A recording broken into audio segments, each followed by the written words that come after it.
وحده لا شريك له ولا نظير له ولا ند له ولا ضد له ولا مثل له ولا مثال له ونشهد أن سيدنا وسندنا ومولانا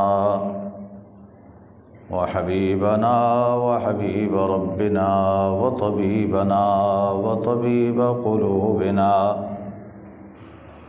وطبيب قلوبنا محمدا عبده ورسوله أرسله الله إلى كافة الناس بالحق بشيرا ونذيرا وداعيا إلى الله بإذنه وسراجا منيرا أما بعد فأعوذ بالله من الشيطان الرجيم بسم الله الرحمن الرحيم سبحان الذي أسرى بعبده ليلا من المسجد الحرام إلى المسجد الأقصى الذي باركنا حوله لنريه من آياتنا إنه هو السميع البصير صدق الله العلي العظيم وبلغنا رسوله النبي الكريم ونحن على ذلك من الشاهدين والشاكرين والحمد لله رب العالمين اللهم صل على سيدنا ومولانا محمد وعلى آل سيدنا ومولانا محمد وبارك وسلم عدد ما تحب وترضى كما تحب وترضى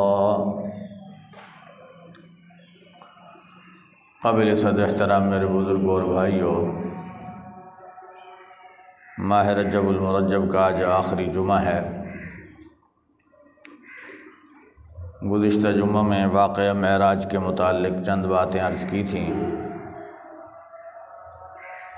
آج اسی سلسلہ کو یا اسی سلسلے کی چند باتیں کہنی ہیں۔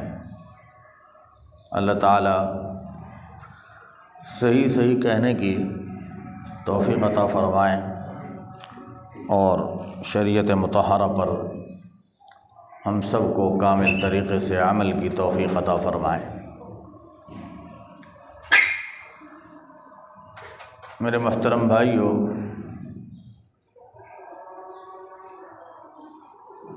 انبیاء کرام علیہم الصلاۃ والتسلیمات کو اللہ تعالیٰ نے مختلف امور کے اندر آزما کر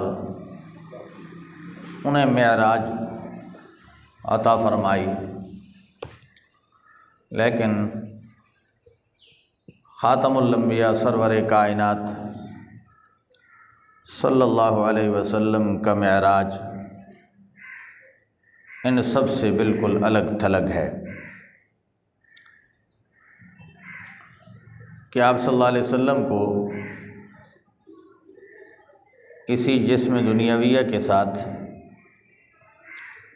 عالم بیداری کے اندر بیت الحرام سے لے کر مسجد اقصیٰ تک اور پھر مسجد اقصیٰ سے عالم بالا ساتوں آسمانوں کے بعد سدرۃ المنتہا اور سدرۃ المنتہا سے بھی آگے جہاں تک میرے اور آپ کے رب کو مقصود تھا، منظور تھا، وہاں تک حضور نبی کریم صلی اللہ علیہ وسلم کو لے جایا گیا، اور یہ سارا سفر ایک ہی رات میں طے ہوا۔ بعض دنیا کے فلاسفہ یا عقل کے پرستار وہ حضور علیہ السلام کے سفر معراج کو عقل کی بنیاد پر ماننے کے لیے تیار نہیں ہے۔ کیوں؟ ان کا کہنا یہ ہے کہ ہم جس دنیا کے اس ماحول اور فضا میں رہ رہے ہیں، ہمیں اس ماحول میں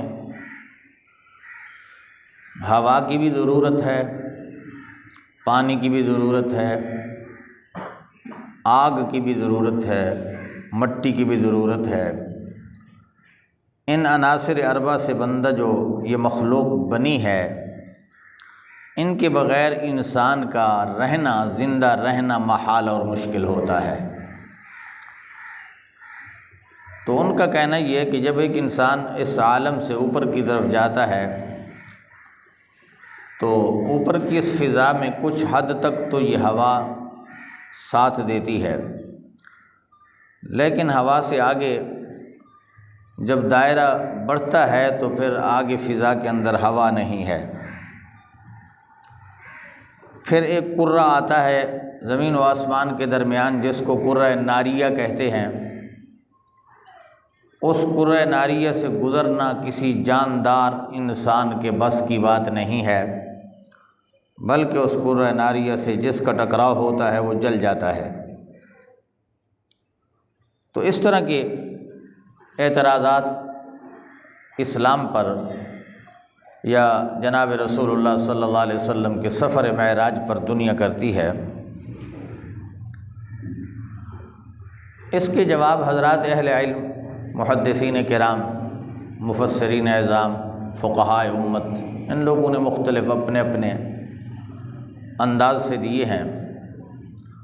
سب سے بڑا جو جواب ہے، جو عام فہم بھی ہے، ہر انسان اس کو سمجھ سکتا ہے کہ بھئی ساری یہ چیزیں جو ہیں، یہ ہمیں عقل کہہ رہا ہے کہ یہ کرہ ناریہ ہے۔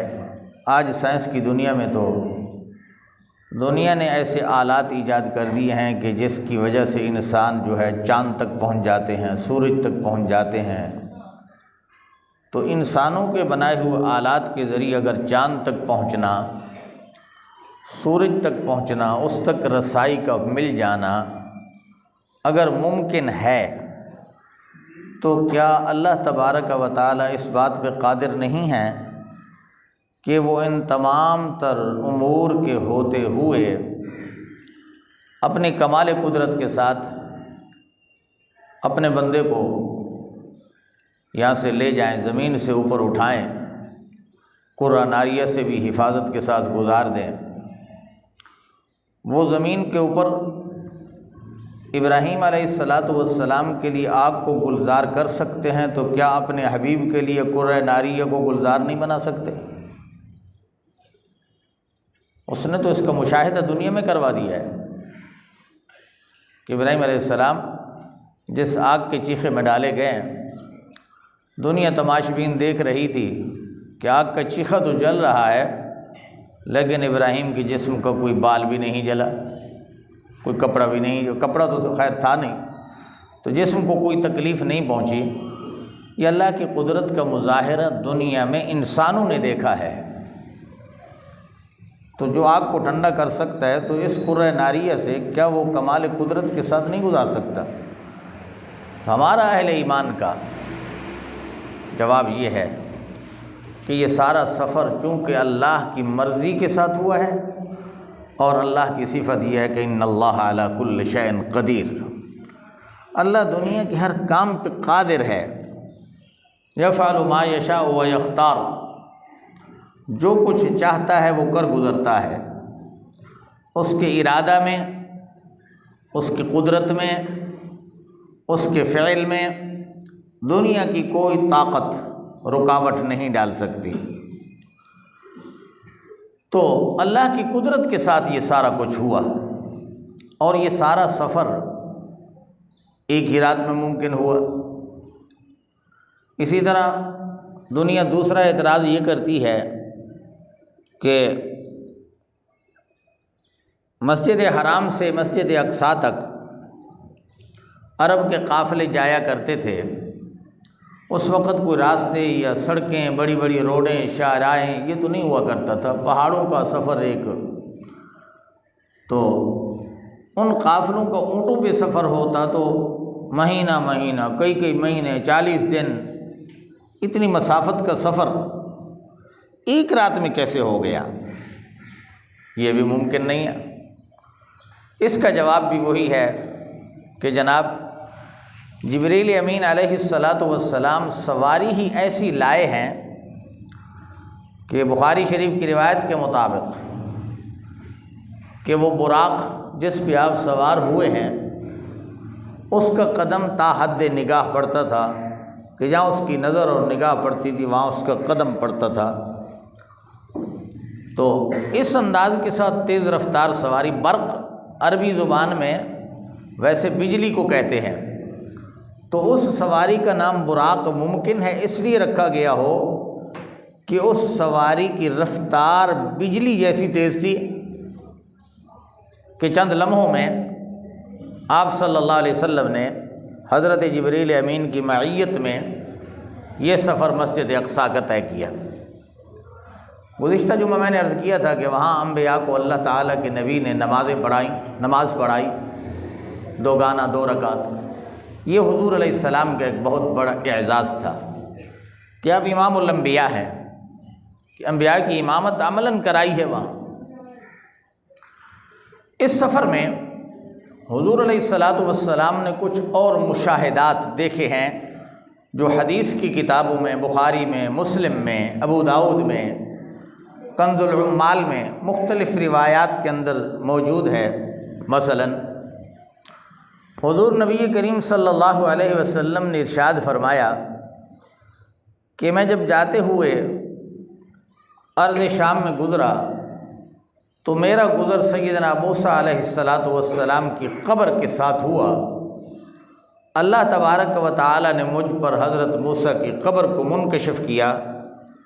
میں نے دیکھا کہ حضرت موسیٰ اپنی قبر میں نماز ادا کر رہے ہیں، وَهُوَ يُصَلِّي فِي قَبْرِهِ،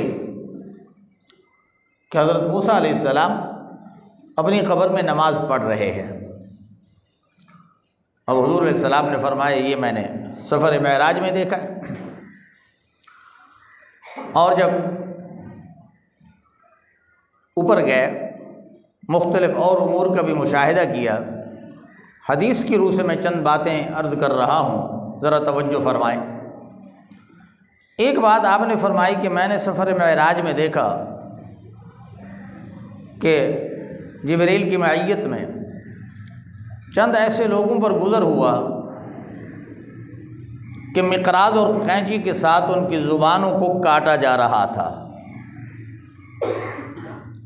ان کی زبانوں کو قینچیوں کے ساتھ کاٹا جا رہا تھا۔ میں نے جبریل سے پوچھا جبریل یہ کون لوگ ہیں؟ اللہ تعالیٰ معاف فرمائے۔ حضور فرماتے ہیں جبریل نے مجھے کہا کہ جناب یہ آپ کی امت کے وہ اصحاب دعوت یا خطیب ہیں کہ جو دنیا کو خیر کے کام تو بتاتے تھے لیکن خود خیر کے کام نہیں کیا کرتے تھے۔ دنیا کو خیر کی دعوت تو دیتے تھے لیکن خود خیر کے کام، اس دعوت والے کام کو خود نہیں اپناتے تھے۔ حلال کھانے کا دنیا کو حکم دیتے تھے لیکن خود حرام کھاتے تھے، یعنی ان کے قول و عمل میں مطابقت نہیں تھی۔ قول ایک تھا، بات ایک تھی، عمل اس کے خلاف تھا۔ نمبر 2 فرمایا دوسرے نمبر پہ میں ایسے لوگوں پر گزرا جو اپنے جسموں کو اپنے ناخنوں کے ساتھ نوچ رہے تھے، اپنی چمڑیوں کو ادھیڑ رہے تھے اپنے جسموں سے۔ کچھ مرد دیکھے، کچھ عورتیں دیکھیں۔ میں نے پوچھا جبرائیل یہ کون لوگ ہیں؟ بعض روایت میں آتا ہے کہ لوہے کے یہ چھریاں یا جناب اپنا چاقو نما چیز تھی جس کے ساتھ وہ اپنے چمڑوں کو اس طرح کاٹ رہے تھے۔ میں نے پوچھا جبریل یہ کون ہے؟ آپ نے فرمایا یہ وہ مرد ہیں آپ کی امت کے کہ جو اپنی حلال بیوی ہونے کے باوجود زناکاری میں مبتلا ہوتے تھے، اور وہ عورتیں ہیں جو نکاح کی باوجود، شوہر ہونے کے باوجود اپنی خواہش دوسرے مردوں سے پوری کراتی تھیں، یہ ان لوگوں کو سزا مل رہی ہے۔ نمبر 3، فرمایا ایسے لوگوں پر گزر ہوا میں نے دیکھا کہ ان کے ہونٹوں کو مقراض کے ساتھ کاٹا جا رہا ہے، ہونٹوں کو مقراض کے ساتھ کاٹا جا رہا ہے۔ میں نے جبریل سے پوچھا یہ کون لوگ ہیں؟ حضرت جبریل کہنے لگے یا رسول اللہ یہ وہ لوگ ہیں آپ کی امت کے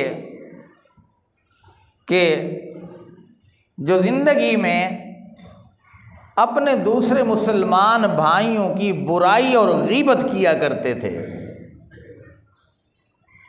غیبت اتنا برا گناہ ہے، بڑا گناہ ہے کہ جس کو خود قرآن کریم میں اللہ تعالیٰ نے فرمایا اَيُحِبُّ أَحَدُكُمْ أَن يَأْكُلَ لَحْمَ أَخِيهِ مَيْتًا، کیا تم میں سے کوئی ایک اس بات کو پسند کرتا ہے کہ اپنے مردہ بھائی کے گوشت کو نوچ نوچ کے کھائے؟ تو اس طرح کون کر سکتا ہے؟ فرمایا غیبت کرنا ایسا ہے جیسا مردہ بھائی کا گوشت کھانا ہے۔ میرے بھائیو، حضور علیہ السلام کی یہ احادیث مبارکہ میں ارشادات میرے اور آپ کی اصلاح اور ہدایت کے لیے ہیں کہ آپ نے جن جرائم کا ذکر کیا ہے، ہر مومن چاہے وہ مرد ہے چاہے وہ عورت ہے اس کو چاہیے کہ ان حرام امور سے اپنا دامن بچا کے رکھے۔ گھر کے سربراہ کو چاہیے کہ اپنے گھر کے ماحول کو سدھارنے کی کوشش کرے تاکہ ہمارے گھر کی خواتین، بچیاں، گھر والیاں یہ سب دین رحمت کے اس سائے کے اندر آئیں تاکہ ان کے ایک ایک قدم گھر کے اندر رہتے ہوئے ایک ایک عمل جناب رسالت مآب صلی اللہ علیہ وسلم کی ہدایت کے مطابق ہو، آپ کی شریعت مطہرہ کے مطابق ہو، تو پھر دیکھو ہم کتنے اللہ کی رحمت کے مستحق ٹھہرتے ہیں۔ آج دنیا میں فتنے کیوں ہیں، فسادات کیوں ہیں؟ اس کا سبب کوئی اور نہیں ہے میرے بھائیوں، ان تمام فتنے فسادات کا ذریعہ اور سبب ہمارے اپنے اعمال ہیں۔ یہ میں نہیں کہتا، میں تو قرآن کی بات کہہ رہا ہوں۔ اللہ تعالیٰ فرماتے ہیں ظہر الفساد فی البر والبحر بما کسبت ایدی الناس، بر و بحر کے اندر یہ فساد اور فتنے جو پھیل رہے ہیں، فرمایا یہ بر و بحر کے فساد کا فتنہ تمہارے اپنے ہاتھوں کی کمائی ہے، تمہارے اپنے اعمال کا نتیجہ ہے۔ انسان اچھا عمل کرتا ہے، ماحول اور سوسائٹی کے اندر اچھے اعمال ہوتے ہیں، خیر کے امور چلتے ہیں تو اللہ کی رحمتیں متوجہ ہوتی ہیں، انوارات آتے ہیں، اللہ کی تجلیات پڑتی ہیں اس معاشرے پر۔ معاشرہ ایک صاف، پاک، پاکیزہ معاشرہ اس کا ایک مثال بن جاتا ہے، اور جس معاشرے میں اللہ کی معصیت ہو، نافرمانی ہو، ہر طرف گناہ ہی گناہ ہو، انفرادی زندگی میں بھی اور اجتماعی زندگی میں بھی، معاملات میں بھی، اور عبادات بھی صحیح شرعی منہج کے مطابق نہ ہو، تو پھر میرے بھائیوں ایسے معاشرے پہ اللہ کی رحمتیں اور انوارات نہیں آتے، پھر اللہ کا غضب آتا ہے، لعنتیں برستی ہیں۔ حدیث میں آتا ہے آپ صلی اللہ علیہ وسلم نے فرمایا کہ جب ایک انسان اپنی زبان سے جھوٹ بولتا ہے، اب ہمیں پتہ نہیں چلتا، لیکن حضور نے جب فرمایا تو کیا خیال ہے حضور کی بات غلط ہو سکتی ہے؟ قطعاً نہیں۔ فرمایا جب ایک انسان منہ سے جھوٹ بولتا ہے تو اس جھوٹ بولنے کی نحوست کیا ہوتی ہے؟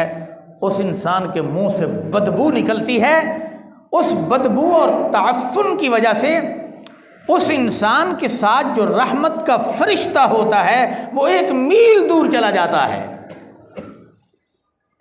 1 میل رحمت کا فرشتہ۔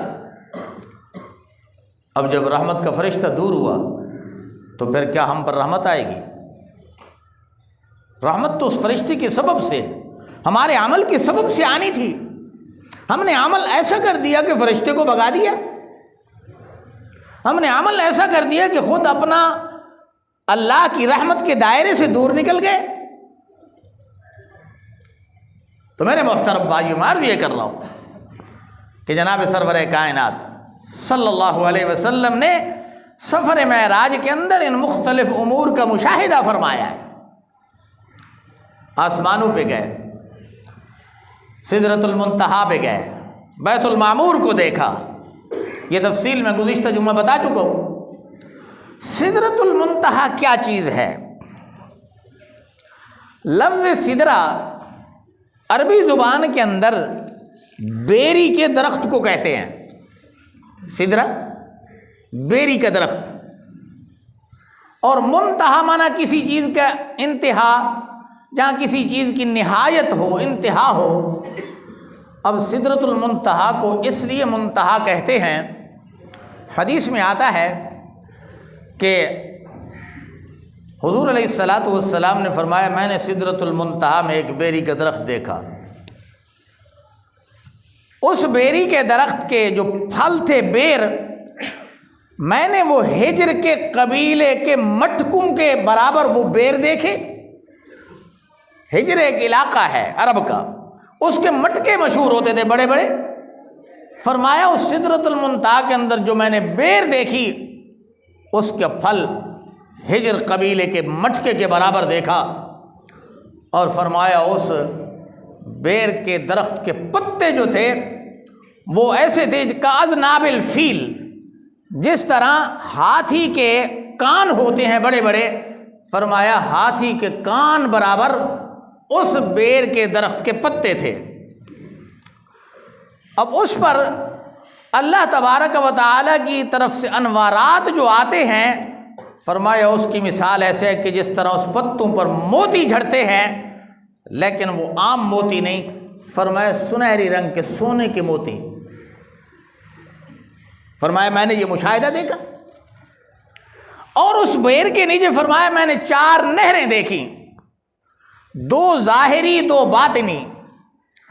حضرت جبرائیل سے پوچھا تو حضرت جبرائیل نے کہا، فرمایا ظاہری نہریں جو ہے نا، ان کا تعلق فرات اور نیل کے ساتھ ہے۔ دریائے نیل مصر کے اندر ہے، اور دریائے فرات عراق کی سرزمین میں ہے، بصرہ میں۔ ان کی طرف اشارہ تھا کہ اللہ تعالیٰ نے ان کے پانی کو اس آسمان کے پانی کے ساتھ جوڑا ہوا ہے، تعلق اور رشتہ اس کا۔ اور 2 فرمایا باطنی نہریں تھیں، ان باطنی نہروں کا تعلق جنت کی انہار کے ساتھ تھا۔ اب اس کو سدرۃ المنتہا اس لیے کہتے ہیں 2 وجوہ سے۔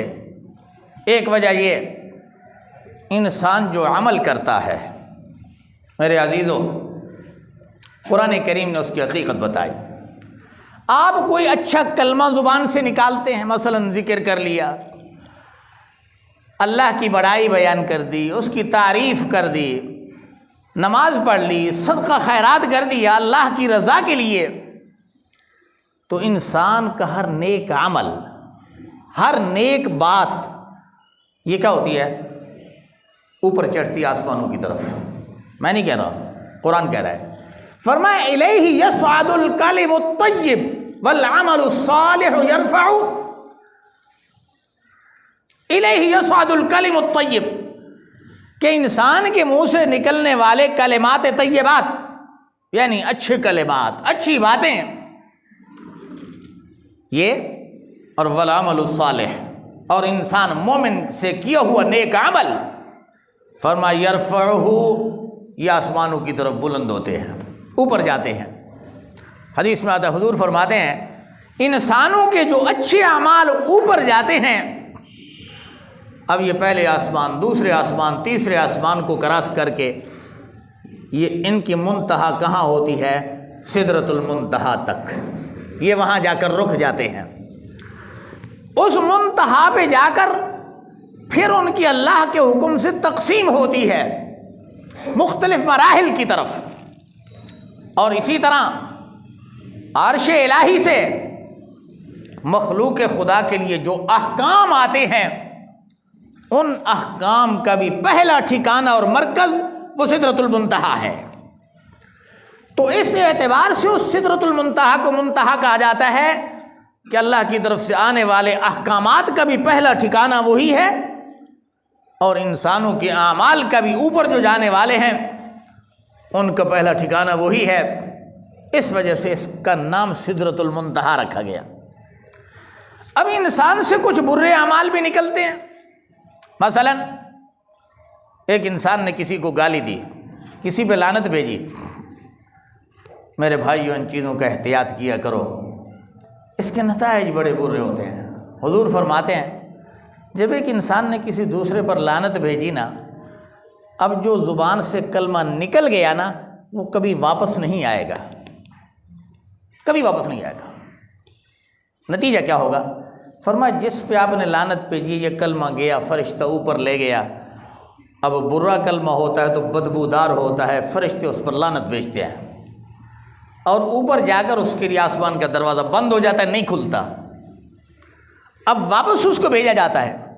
اب جس شخص پہ اس نے لعنت بھیجی ہے، اگر وہ واقعی لعنت کا مستحق ہے، جس کو گالی دی ہے وہ اس کا مستحق ہے تو وہ اس پہ پڑتی ہے، اگر وہ مستحق نہیں ہے تو جس نے لعنت اپنے منہ سے نکالی ہے یہ لعنت واپس اسی پہ آ کے پٹک پڑتی ہے، اسی میں ڈالی جاتی ہے۔ وہ خود اس لعنت کا مورد بن جاتا ہے، وہ گالی خود اس پہ پڑ جاتی ہے، کسی دوسرے پہ نہیں۔ تو انسان ان اپنے اعمال و اقوال کی بنیاد پر کتنی اللہ کی رحمتوں سے محروم ہو جاتا ہے، نعمتوں سے محروم ہو جاتا ہے، اور نعمت اور رحمت کی بجائے لعنت کا مستحق بن جاتا ہے۔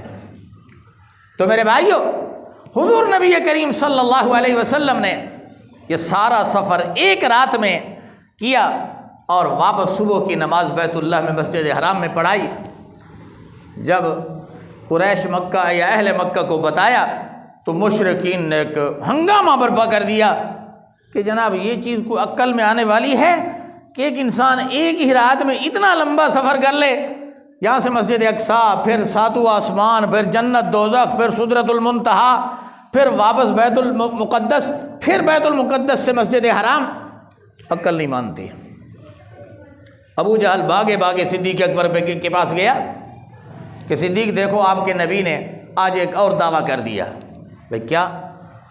وہ کہتے ہیں میں نے ایک رات میں اتنا لمبا چوڑا سفر کیا ہے، کیا خیال ہے عقل مانتی ہے؟ قربان جائیے صدیق کے ایمان پر رضی اللہ تعالی۔ صدیق اکبر کہتے ہیں کہ اگر میرے نبی نے بات کی ہے تو پھر میں تو تصدیق کروں گا۔ کیوں؟ میرے نبی کی زبان ہی ایسی ہے کہ جس سے نبوت سے پہلے بھی کبھی جھوٹ نہیں نکلا، تو نبوت کے بعد اس کا تصور کب ہے؟ میں تو تصدیق کروں گا کہ جو کچھ آپ فرما رہے ہیں سچ ہے، حقیقت ہے۔ صحابہ نے مانا، تصدیق کی کہ آپ نے سچ فرمایا۔ مشرکین کے کچھ لوگ آئے، کہتے ہیں ایسا کرو، آپ جو گئے نا بیت المقدس، ہمارے لوگ کافلوں کی شکل میں تجارت کے لیے جایا کرتے ہیں، ہم نے بھی بیت المقدس دیکھا ہوا ہے، آپ یہ بتا دیں کہ مسجد اقصیٰ کے دروازے کتنے ہیں، کھڑکیاں کتنی ہیں، اس مسجد اقصیٰ کے اندر ستون کتنے ہیں۔ اب کیا خیال ہے کہ ایک انسان جب حالت سفر میں ہو، کہیں جا کر مسجد میں نماز پڑھنے کا اتفاق ہو، تو کیا وہ ستون اور دروازے کھڑکیاں شمار کرتا ہے؟ حضور فرماتے ہیں جب مجھ سے یہ سوال ہوا تو مجھے بڑی پریشانی ہوئی کہ یہ کیسا سوال کر لیا مشرکین نے، اہل مکہ نے۔ لیکن اللہ تعالیٰ سے دعا کی تو اللہ تبارک و تعالی نے فرماتے میں حتیم میں بیٹھا ہوں، یوں دیکھ رہا ہوں کہ میرے سامنے بیت المقدس آ گیا ہے۔ آج جس طرح ایک انسان کسی چیز کو سی ڈی میں دیکھتا ہے، فرمایا بیت المقدس اللہ نے میرے سامنے حاضر کر دیا۔ اب وہ پوچھ رہے ہیں کہ دروازے کتنے ہیں؟ میں گن کر بتا رہا ہوں کہ جناب اتنے دروازے ہیں مسجد اقصیٰ کے، اس کی عمارت کے کمرے کے اندر ستون اتنے ہیں، اس کی کھڑکیاں۔ اب یہ چیز حضور کو نظر آ رہی ہے، حاضرین میں سے کسی کو نظر نہیں آ رہی۔ حضور علیہ السلام نے سب کچھ بتایا۔ اب ان میں سے جو بزرگ اور بوڑھے تھے آپس میں کہنے لگے کہ یار بات تو صحیح کر رہا ہے، ہم نے دیکھا ہے، ہم نے ستون گنے ہیں، دروازے گنے ہیں، کھڑکیاں گنی ہیں، یہ تو واقعاً اتنی ہے۔ یہ پتہ چلتا ہے کہ واقعاً اس نے سفر کیا، دیکھا ہے اس کو۔ اور ایک بات آپ نے اور بتائی کہ میں نے آپ کے اس واپسی کے سفر میں قریش کے ایک تجارتی قافلے کو مقام زجنان میں، حدیث بخاری کی، مقام زجنان میں نے اس قافلے کو دیکھا۔ میں وہاں رکا، رات کا ٹائم تھا، وہ پڑاؤ ڈالے ہوئے تھا، ان کے برتن میں پانی پڑا ہوا تھا، وہ ڈھکا ہوا تھا۔ میں نے اس برتن سے پانی پیا اور پھر اگلے سفر کی طرف روانہ ہوا۔ اور اس سال کی علامت یہ ہے کہ اس قافلے کا ایک اونٹ گم ہو گیا تھا، قافلے کے کچھ لوگ اس اونٹ کو تلاش کر رہے تھے۔ یہ علامت بتائی، اور پھر ساتھ یہ بتایا کہ چند لمحوں بعد یا چند دنوں بعد وہ قافلہ تنعیم کے راستہ سے ادھر داخل ہوگا مکہ میں۔ اب ان سے پوچھنا، اس قافلے میں سب سے پہلا اونٹ جو ہے نا، وہ چت کبرا رنگ کا اونٹ ہے، وہ قافلے کی قیادت کر رہا ہے، اس پر سامان کے 2 وزنی بورے لدے ہوئے ہیں۔ اب آپ نے یہ ساری علامات بتائیں تو قریش کا قافلہ تنعیم کی طرف بڑھا کہ جا کر دیکھیں قافلہ آ رہا ہے کہ نہیں۔ چند ہی لمحے گزرے کہ وہ قافلہ ظاہر ہوا۔ اب دیکھا کہ پہلا اونٹ وہی چت کبرا ہے، اس پر 2 بورے لدے ہوئے ہیں سامان کے۔ اب ان سے پوچھا کہ آپ کا کوئی اونٹ گم ہوا تھا راستے میں؟ کہنے لگے ہاں۔ پھر کیا ہوا؟ کہنے لگے اس شخص نے آواز دی کہ تمہارا اونٹ فلاں وادی کی طرف گیا، وہاں جا کے تلاش کر لو۔ ہم نے تلاش کیا تو مل گیا۔ حضور فرماتے ہیں وہ آواز میں نے دی تھی۔